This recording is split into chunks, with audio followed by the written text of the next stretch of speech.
You're listening to Systemic Era Podcast.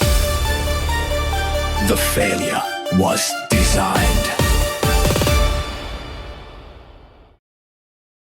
Former aide warns, Trump cuts are going to screw with seniors, based on an article by Adam Lynch.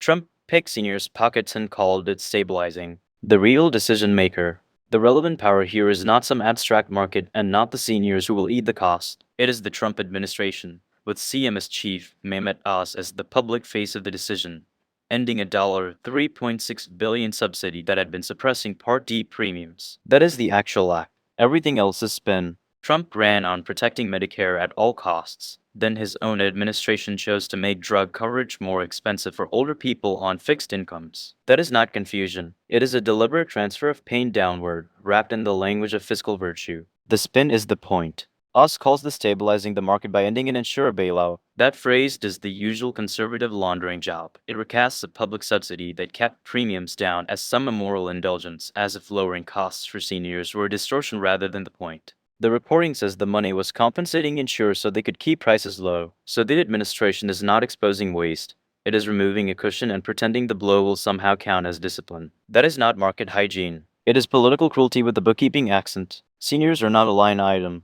The source is blunt about what this means. Nearly half of Part D enrollees could face an $11 to $20 monthly increase. For an administration obsessed with branding itself as the defender of retirees, that is a stupidly transparent betrayal. Fixed-income households do not experience small monthly hikes as abstractions.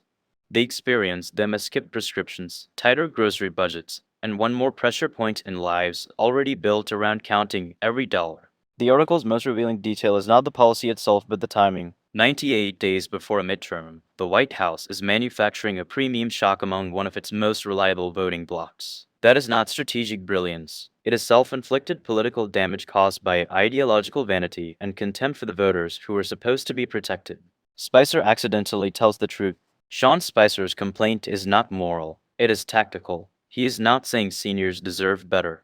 He is saying Trump is choosing a terrible moment to screw with them. That distinction matters. It shows how Republican insiders talk when the mask slips. Policy is acceptable until it becomes electorally inconvenient. Even the warning about competitive states like Maine, Ohio, and Iowa is not a defense of seniors. It is a map of where the backlash might land. The concern is not that older Americans are being squeezed. The concern is that they may notice. The mailer machine, the most stunning line in the source, is also the simplest. Insurers must notify seniors in writing. That means the administration is not just creating higher bills. It is creating its own evidence trail. Every notice becomes a reminder sent directly to the people most likely to feel it, most likely to talk about it, and most likely to vote.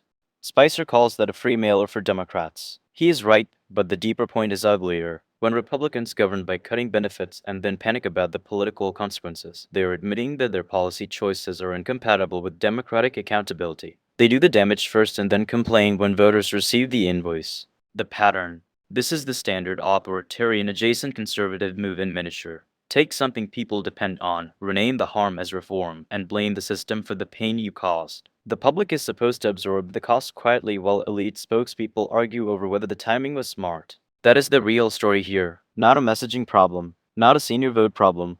A governing coalition that treats public support as a disposable prop and older people as acceptable collateral. The administration made the decision. It owns the consequences. And the only thing more revealing than the cut itself is how quickly Republicans defaulted to discussing the optics instead of defending the substance.